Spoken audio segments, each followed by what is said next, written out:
We are in a golden age of model railroading. There is an uptick in people joining the hobby. Companies are giving us some mind-bogglingly good models, and with tools like 3D printing, laser cutting, and other manufacturing techniques becoming accessible to the average person, there's a lot to talk about. But there's more coming down the pipe, and there are some things that I think are coming that are going to be really, really cool. So these are 3 predictions for model railroading that I think are coming. Hey everybody, my name's Jimmy. I am drinking some store brand coffee today, and this is Coffee and Trains.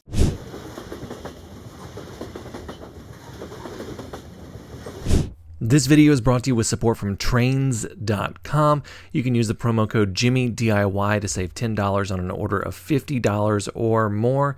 You can also click the link in the description below. It helps support the channel. If you want to tell me what kind of coffee you are drinking and be featured just like these guys right here, you can do that in the comments below, and who knows, you might see your name pop up on an episode of Coffee and Trains. My first prediction is one that I'm pretty sure is going to come to fruition and is already in the process of it, and that's Bluetooth expansion. We're more than likely going to see a big wave of Bluetooth in terms of model railroad control.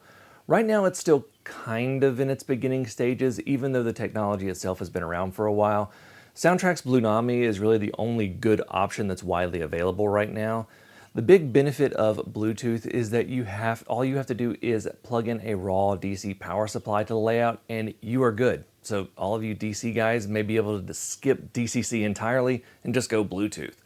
Now, Bluetooth is not a replacement for the DCC standard. It simply changes the way the commands are sent. Instead of PWM through the track, you're sending it directly to the decoder via Bluetooth. You still have CVs to adjust, and you're still wiring it in the DCC standard. You just don't need the base station. Now, there are a couple things that you will need for this to come to fruition. One, physical Bluetooth throttles. Phones are great. I use phones all the time for controlling my layout, but there are some of us, including myself actually, that want physical throttles for all these things. It's just part of what makes model railroading fun. You're also going to need Bluetooth accessory functions. A lot of people have DCC accessories or similar items on their layout that will need to be accessed via Bluetooth, and that's going to be something that's going to need a lot of hardware. And lastly, we need to see wide adoption by companies, including having it in-scale. Right now, there's only one true in-scale Bluetooth sound decoder, and that's the Bluenami Blue 1100, which I recently put in an old Concord model. This is still a hardwired decoder though. I think the first in-scale Bluetooth decoders will likely be drop-in decoders for engines like Kato engines.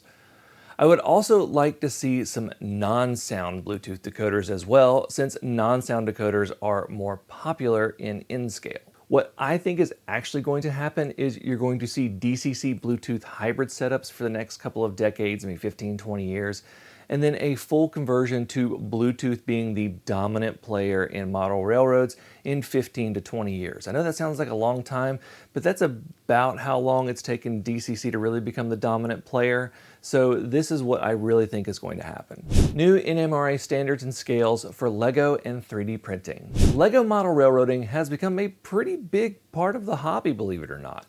It's not an official NMR standard, but this is definitely on the horizon. Now, we're not just talking about the Lego train sets you can buy.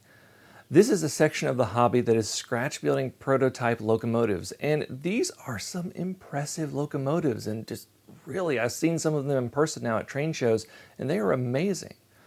Lego will likely be brought fully into the model railroading fold soon. There's also 3D printed model railroads out there too, and I can see a standard being set for those. There's one out there called Dragon Railway, I'll link it in the description below, and it is an entire set of 3D printable trains that are S-scale. This takes us to our next big development that I think is going to be the biggest game changer for model railroading in terms of just a lot of different items. Full color 3D printing. The next evolution of 3D printing is already here, and it's slowly making its way to the consumer level. Full color 3D printing will be here at the consumer level within the next 10 years. This is what we have been all waiting for. I'm not talking about the multi-filament 3D printing, I'm talking about UV inkjet 3D printing. This video from 3D Printing Nerd shows a full color 3D printer, If you've heard of the Eufimake E1, that is the same technology. Basically, it takes multiple ink colors like your standard inkjet printer and mixes them together, and you make colors when you print.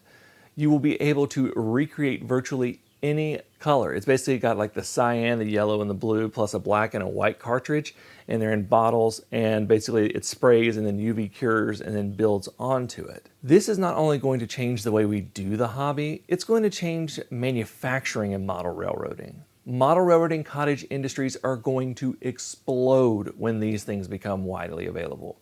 You're going to be able to print fully painted buildings, rolling stock, figures, details, everything. This is going to be a true game changer for model railroading. It's still a few years away from everyone having one, but this is probably the thing that excites me the most. It's going to make a level of detail and just amazing layouts so much more possible for so many more people. What do you think is coming from model railroading? Let me know in the comments. I can't wait to hear what you guys think is coming.